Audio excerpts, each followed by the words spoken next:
This billionaire visited her son's grave and saw a waitress crying with a child. What happened next will leave you speechless. Make sure you watch this story till the end, because the truth will leave you absolutely stunned. Before we begin, please like this video and subscribe to this channel for more real stories. Comment below where you're watching from. The light November rain turned the cemetery into a gray, melancholy painting. The wind bent the bare branches of oak trees, carrying with it the scent of damp earth and lilies. Victoria Blackwood walked along the gravel path, her stiletto heels crunching softly, her gloved hands gripping a bouquet of pristine white lilies. Every month for 3 years, she had followed this ritual, each step heavier than the last, each flower a silent tribute to the son she had lost. Adrian, her only child, the brilliant, charming young man whose life had ended in a single moment of tragedy. She could still recall the call, the screech of tires, the metallic crash, the ambulance sirens wailing through the night. She had felt herself unraveling, losing control of the empire she had built, the life she had carefully curated. Today, however, something was different. Something that made the familiar cemetery feel like foreign territory. As she approached the last curve toward Adrian's marble grave, her steps faltered. Someone was there. A young black woman knelt beside the gravestone, holding a small boy no older than 4. Rain plastered her hair to her face, soaking her diner uniform, and the child clung to her with the fragile, desperate grip of someone terrified of losing the only safety he knew. Both were crying. Their sobs, raw and unfiltered, filled the air in a way that made Victoria's heart skip a beat. Her breath caught in her throat. "Excuse me," she said sharply, her voice cutting through the air. "This is a private moment. You're in the wrong place." The woman flinched, lifting her tear-streaked face. Victoria studied her, young, worn down by grief, but there was a strength there, a resilience she could not ignore. I didn't know anyone was coming today," the woman whispered. Victoria narrowed her eyes. "Who are you? And why are you crying at my son's grave?" The boy stirred in her arms and looked up, and in that instant, Victoria felt the world shift. His eyes, bright, piercing green, stared into hers. She knew those eyes. They were Adrian's eyes. His expression, the curve of his lips, even the small, defiant tilt of his chin, everything about him mirrored her lost son. "My name is Jasmine Washington," the woman said quietly. "And this is Tyler, Adrian's son." The bouquet slipped from Victoria's hands, white lilies scattering across the rain-slicked grass. Her mind spun. 3 years of grief, of mourning, of believing that Adrian's legacy had ended with him, had just been upended. You're saying Tyler is?" Her voice faltered. "He's Adrian's son," Jasmine said softly. "And I promised him. I promised your son that I would take care of him no matter what." Victoria stood frozen. The wind whipped through the cemetery, but she felt nothing. Everything she had believed about her life, her family, her legacy, was crumbling. She had spent 3 years trying to trace every part of Adrian's life, every friend, every colleague, every lover, and had found nothing. Nothing.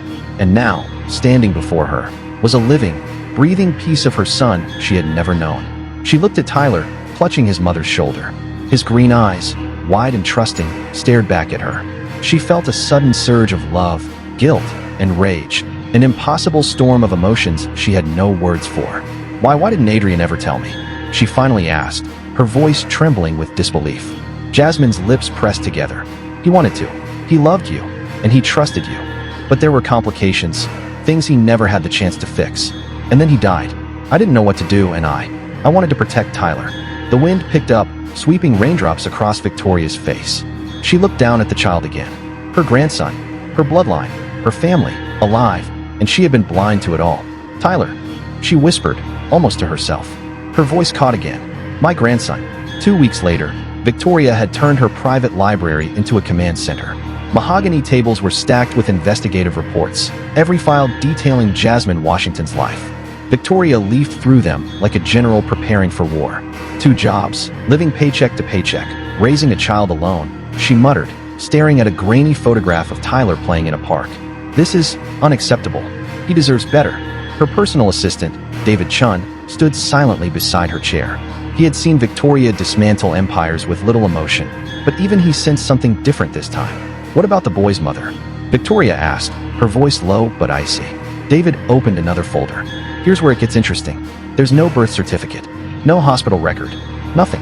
It's as if her child was never officially registered anywhere." Victoria's fingers tapped the table. 3 years ago, when Adrian died, she had hunted for every clue, every hint of relationships, of secrets he might have held. She had come up empty. Now, this was a revelation that changed everything. "Schedule a meeting with Jasmine Washington," she said, her tone cutting. "Tomorrow at 2. In my office." The next day, Jasmine arrived at Blackwood Industries wearing her only suit, a thrift store find pressed with care. The glass skyscraper loomed over her, reflecting her anxious face back at her. Victoria welcomed her into the office at the top floor. The panoramic view of the city was a reminder of her power. "Sit down," Victoria said, motioning to a chair strategically lower than hers. "I'd rather stand." "Thank you," Jasmine replied firmly. Victoria opened a folder. "I've looked into you. 2 jobs, no savings, living in conditions unfit for a child. Tyler deserves the best: education, opportunity, a life my family can provide. I'm offering you $200,000 now to transfer custody. He'll live with me. You can visit on weekends." Jasmine stared at the check as if it were a snake. "Are you trying to buy my son? He's my grandson, blood of my blood. You're a single waitress. You cannot give him what he deserves," Victoria said, her smile sharp. "Family?" Jasmine laughed bitterly. "I've been raising him for 3 years. I change his diapers at night." The next morning, the Metropolitan Journal ran a front-page expose. Empire built on corruption. Leaked documents revealed decades of crimes at Blackwood Industries. Every fraudulent contract, illegal payment, and bribery scheme was exposed. Victoria's phone rang nonstop. Bank accounts were frozen. The FBI was investigating. Stock halted. Victoria called Jasmine, rage and disbelief in her voice. "You did this?" "Good morning, Victoria," Jasmine said calmly. "From what I see, your empire is finally being held accountable. And Tyler stays with me. No price, no negotiation." Victoria's wealth, influence, and pride crumbled. A waitress had outmaneuvered her. And for the first time, she realized that the greatest power isn't money. It's preparation, courage, and truth. If this story shocked you, hit like and subscribe for more real-life dramas and courtroom twists. Tell us in the comments, what would you do if you were Victoria?